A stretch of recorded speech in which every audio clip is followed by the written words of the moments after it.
To start out here, we have Wunjo in reverse. So this is for grounding the reading. It looks like there is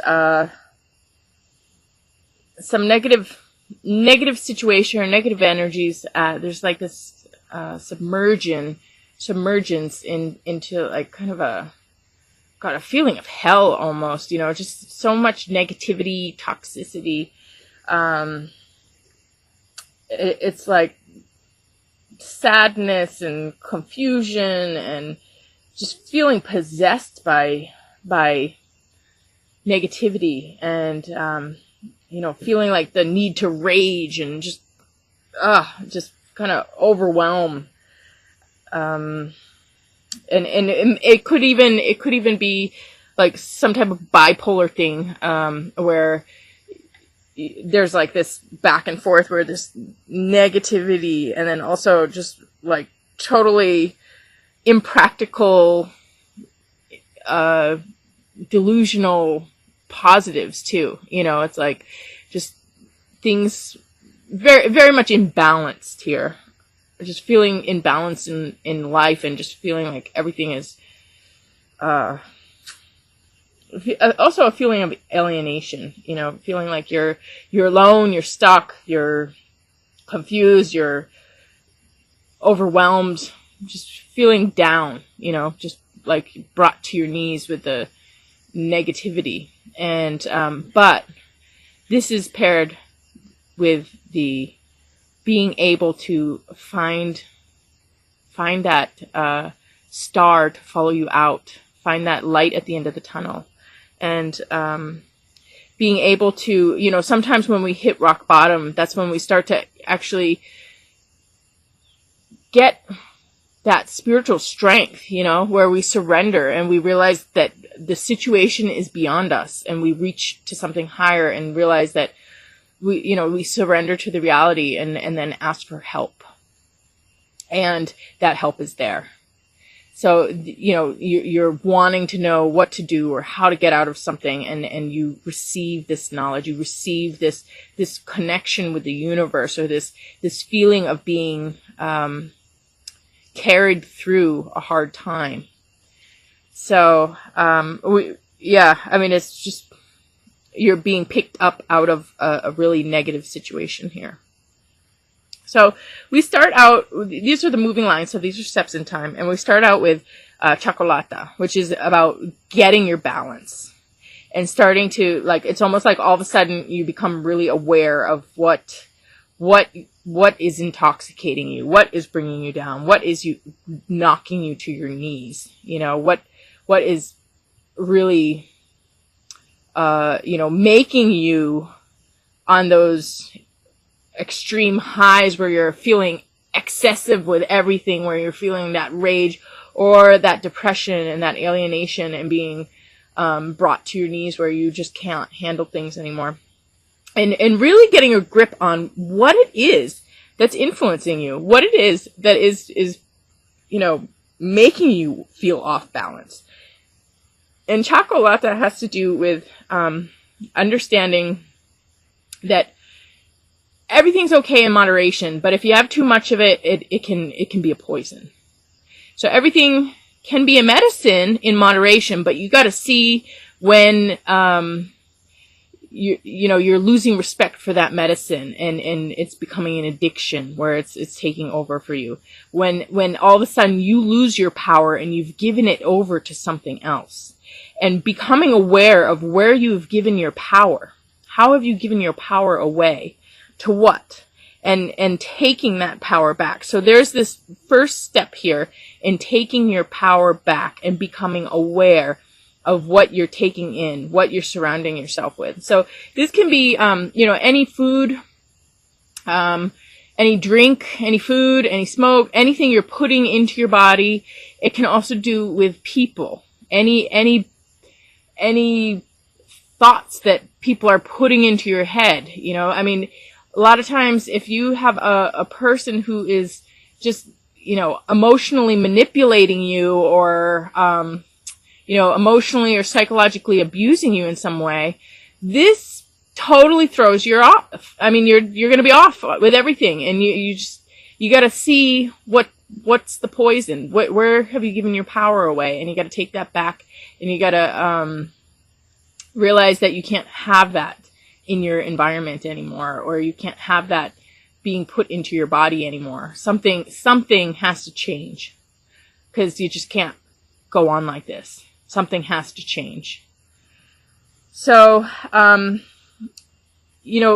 soon as you have respect for whatever it is that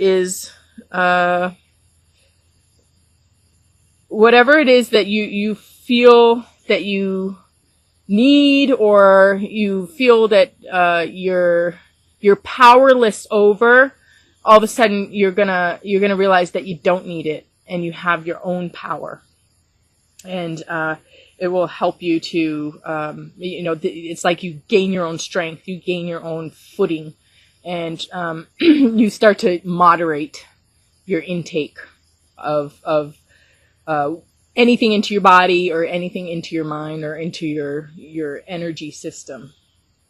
And then we have it paired with a rune of protection. So this is about warding off evil, shielding yourself, guarding yourself, being connected to source, awakening, the higher life, really having those channels of energy open to take you out of this. So this is this is almost those mystic thoughts in your subconscious, but it's also your will and your ability to connect with what you need to connect with to pull you out of the situation. Then we move into Tai Tip, which actually has to do with collaborating with other people, finding your right people and working with them, and being able to do something beyond what you could do by yourself. So all of a sudden, this feeling of alienation, you don't have that anymore, and you're connecting with the right people so that you can really thrive in your work and service, and have those right connections with the people around you to be able to do more than you could by yourself. And then I pulled a clarifier for that, and this has to do with getting what you need in the physical world, getting problems solved. OSHA has to do with healing earth issues, healing the problems around you, and coming together with others to sort out problems. So this is about coming together with people you care about to work out issues, and coming to clarity when before you felt like you were in a state of chaos or confusion, or there's something that needed healing, and then all of a sudden you come together with people and everybody focuses on this problem, and there's some type of resolution when it comes to this issue. And then we have it combined with manas, which is the concept of self and people, and your connection with people, and who can you trust, who can you not trust, and really having intelligent relations and intelligent emotional intelligence with people. So there's this strong clarity of who you can trust and who you can't trust, and aligning yourself with the right people, and aligning yourself with your higher self. Again, finding your own power, and being with people who appreciate and respect that. And then we move into Sasquatch. So we have a king of earth and then a king of mind. And Sasquatch is something that is beyond belief systems. It's something that kind of breaks through your normal world. A lot of times people cannot accept something beyond their belief system, and they reject it, and they just automatically do it. It's like, it's almost like habitual response to reject something beyond belief system. So you feel like you fit in, or you feel like everybody thinks you're normal. But, there's a lot of mass confusion. There's a lot of mass illusion where people can't really see, or people have this, almost like this collective blockage to things outside their comfort zone. So Sasquatch is, about the Bigfoot. So, there's a lot of proof that the Bigfoot exists, but, if somebody were to ask us, a lot of times even, we might even believe in something, but then in a group of people we'll say that we don't, just because we don't want to get into it, or, you just go with the status quo. So this is about, or, aliens or whatever. A lot of people will,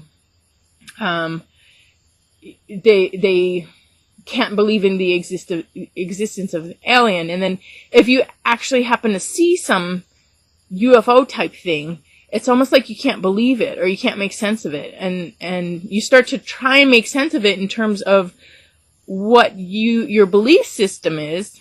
And somehow it doesn't really fit. It doesn't really make sense. There's just, something there that just doesn't, there's still something that is not, not panning out with, how it could be possible.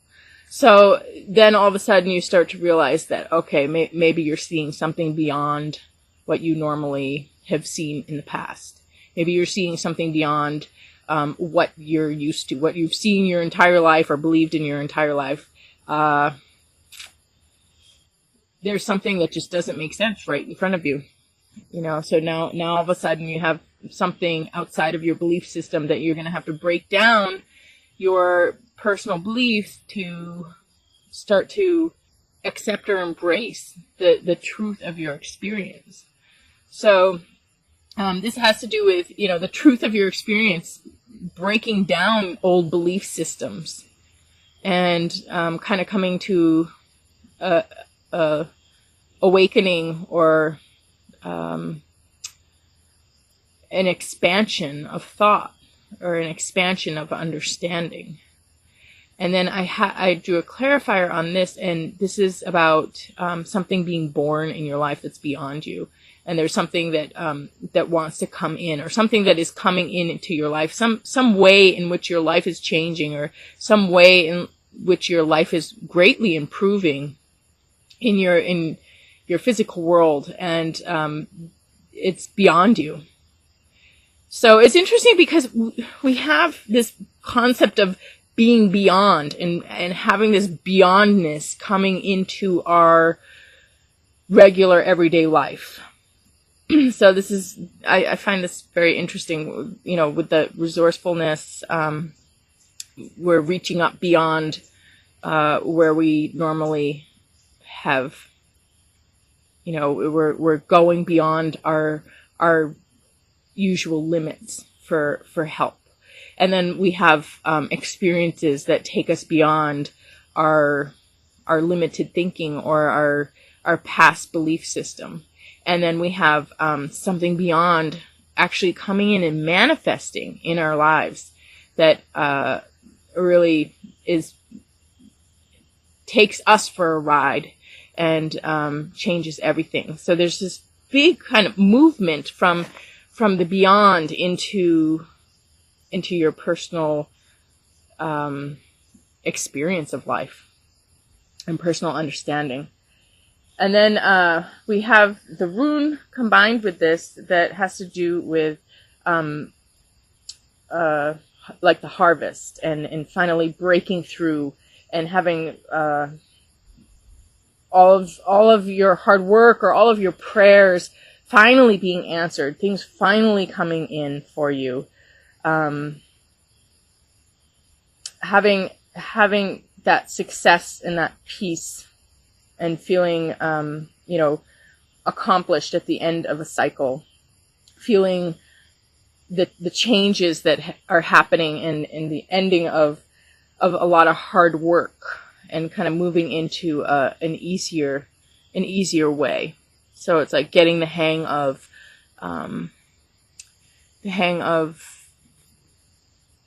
a life that you haven't been living. You know, that a lot of times it's hard for us to get into the groove of something new. It's hard for us to break habits and become strong without addictions. It's hard for us to form new habits and, you know, all of a sudden find that strength to start doing something that you haven't been doing before. So we have this movement into a new cycle here, and having that strength to move into that new cycle, combined with you know, having our thoughts change and having our physical life change. So we have a lot of changes after kind of getting a grip on things here, and then having the right connections with people, and then again having something beyond us coming in and answering our prayers and being kind of being that miracle we've been waiting for from the universe. So there's a lot of stuff. I mean, this one has to do with people being there for you, but most of this is, you know, coming from beyond, coming from your own connection to the universe, kind of all of a sudden kicking in and making things work for you. So then we have what is healing, and then we have this change in your life. So again, this big change here, and finding something that you love so much that you have to revolve your life around and change things for. It's like when you have a baby, you have to change your whole life. I mean, when you get pregnant, you know, everything has to change. You got to, because, you know, either you do that or you don't accept the responsibility of your life or the things that you care about. So it could be, I mean, this is Little Red Amore, which is the reason I ended up getting a chicken flock, and then changing the course of how I do oracles, changing the course of how I express the importance of connecting with nature. And it you know, the chickens really did change the course of my life, even though they're just chickens. I still saw the value of them, and I love them, and I really changed my life to embrace them, because I felt that there was such an important love and message and experience about the chickens that is really important for people to learn about, and something important for me to keep and cherish and, you know, acknowledge as sacred.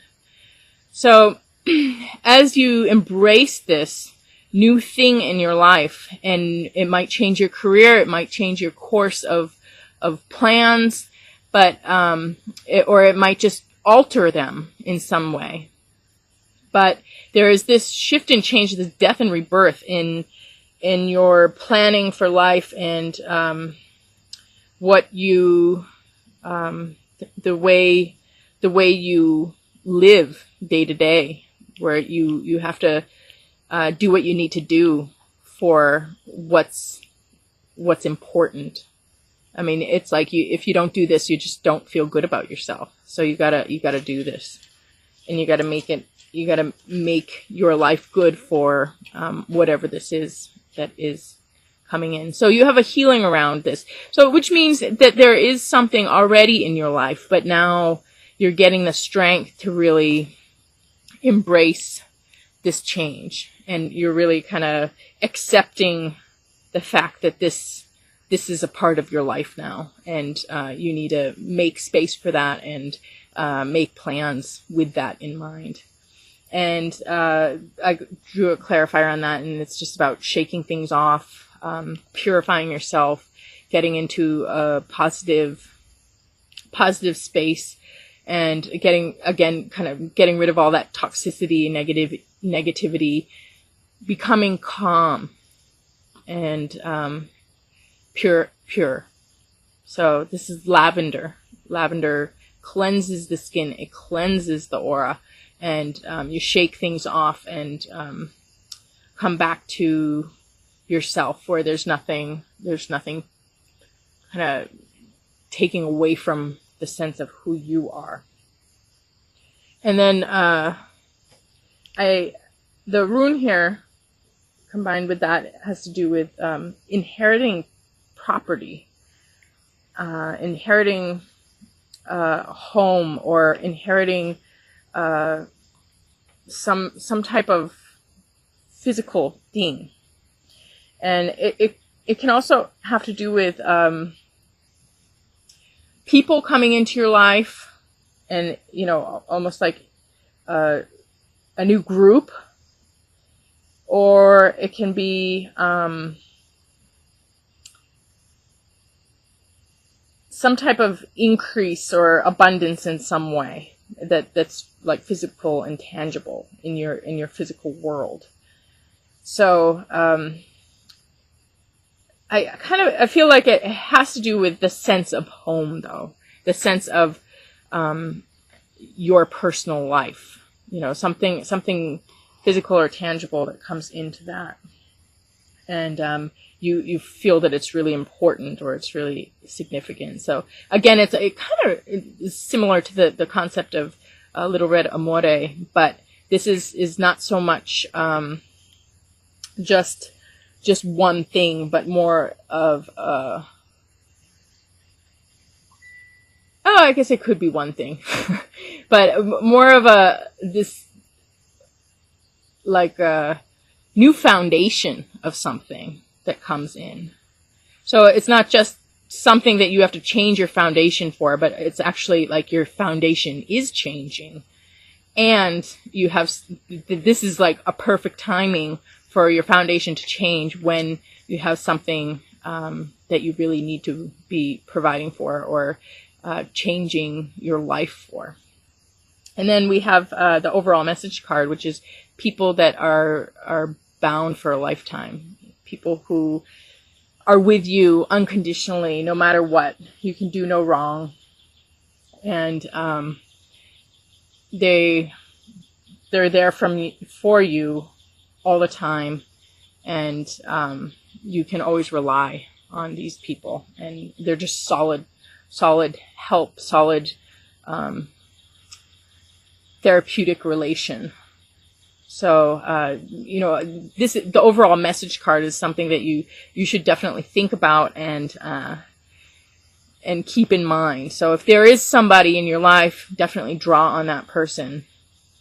Or, you know, if there's something a little rocky, it's like you have to know who's there for you when the going gets tough. When, you know, everything hits the fan, where, you know, who's there, who's left standing, who's there, who's your forever, who's never going to judge you and let you fall and be there for you to, you know, give you a hand out.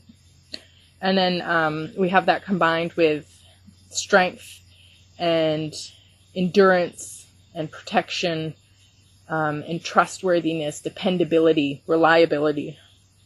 So this is just like, again, a really solid relationship here that that, you know,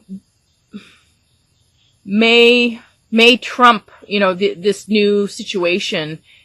This does have to do with a group. It's not just one person, but you know, it's almost like one person can bring you to a group, or one person can be there for you to align you with the right group. But you definitely have new things coming in, new changes, and things from beyond coming in to enrich your life and make it more spiritual and more fulfilling and more magical. So again, your card here, resourcefulness, the baobab tree, it says, your thirst for knowledge will be answered by mystic thoughts in your subconscious. So be listening to the universe and to the source of things, and, you know, have faith that you are going to be cared for and provided for, and you got the people, you got the strength, and you got magic coming into your life, as well as you know, important things that are going to give you a much stronger foundation and bring you out of any difficulties that you have been struggling with. So, excellent reading, Sag, and I'm going to go out in the yard and do a live chicken oracle for you.